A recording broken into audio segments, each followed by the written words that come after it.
എനിക്കെല്ലാം മനസ്സിലായെന്ന്. എന്ത്? ഇതെല്ലാം തരികിടയാണെന്ന്. ഓരോരുത്തരും വിചാരിക്കുക ഞാനാണ് കമ്മ്യൂണിസ്റ്റ് പാർട്ടി. ഇത് എന്നെ ഉദ്ദേശാണ്, എന്നെ തന്നെ ഉദ്ദേശാണ്, എന്നെ മാത്രം ഉദ്ദേശാണ്. സംശയമുണ്ടോ? ഈ കിട്ടുന്നതിലേക്ക് എനിക്ക് സന്തോഷമേ ഉള്ളൂ. ഇനിയും കിട്ടാൻ വേണ്ടി ഞാൻ പ്രാർത്ഥിക്കും. ഞാനില്ലാതെ പിന്നെ എന്ത് കമ്മ്യൂണിസ്റ്റ് പാർട്ടി എന്നൊക്കെ നമ്മൾ ഓരോരുത്തരും വിചാരിക്കുക. ഇയാളെന്താ ഇപ്പൊ ഇങ്ങനെയൊക്കെ പറയുന്നത്?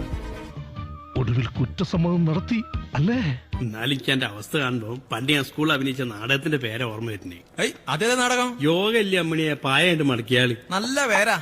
പക്ഷെ എന്നെയും നിങ്ങളെയും രൂപപ്പെടുത്തിയ ഒരു നാടും പാർട്ടിയും ഉണ്ട് എന്ന നല്ല ധാരണ വേണം. അതെന്താണോ താനൊരു അർത്ഥം വെച്ച് സംസാരിക്കണേ? എന്റെ നഖം തൊട്ട് മുടി വരെ തീ പിടിച്ചിരിക്കുക. ഒറ്റയ്ക്ക് ഞാൻ കത്തില്ലാട്ടോ. നേതൃത്വം കൈയാളുന്നത് വിവരമില്ലാത്തവരാണെന്ന് അവൻ പറഞ്ഞതിന്റെ അർത്ഥം ആശാൻ മണ്ടനാണെന്നല്ലടാ. ഞാനല്ല പാർട്ടി എന്ന് എല്ലാവർക്കും ബോധ്യം വേണം. ഇയാളെന്താ ഒരുമാതിരി മുള്ള വെച്ച പോലെ വർത്താനം പറയുന്നത്? നീ ഉണ്ടായിട്ടുള്ളൂട്ടാ. സജി നീ മാത്രം ഉണ്ടായുള്ളൂട്ടാ. തവണ കൂടി ഭരണത്തിലേക്ക് വന്നപ്പോ ഭരണത്തിൽ നമ്മൾ വീണ്ടും എത്തിച്ചേർന്നിരിക്കുന്നു എന്ന് വന്നപ്പോ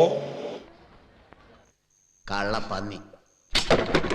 ഞാൻ നേരത്തെ പറഞ്ഞപ്പോ ചില പ്രവണതകളെല്ലാം അവിടെ ഇവിടെയായിട്ട് മുള പൊട്ടുന്നുണ്ട്. എനിക്കിട്ടൊന്ന് വെച്ചതാണല്ലോ. എന്റെ സ്വഭാവം അങ്ങനെ. ഞാൻ വെക്കുമ്പോ എല്ലാവർക്കും ഇട്ടൊന്ന് കൊള്ളും. അത് പലരും മനസ്സിലാക്കിയാ കൊള്ളാം.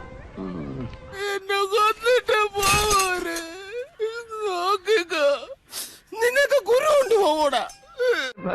എന്നോടിത് വേണ്ടായിരുന്നു. എന്നോടിത്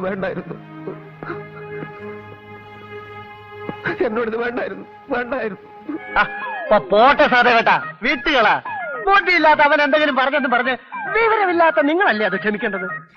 കേരള ഫയർഫോഴ്സിനും ഇവിടുത്തെ നാട്ടുകാർക്കും മണവാളാൻ സൽസിന്റെ പേരിലും എന്റെ വ്യക്തിപരമായ പേരിലും ഞാൻ നന്ദി രേഖപ്പെടുത്തിക്കൊള്ളുന്നു.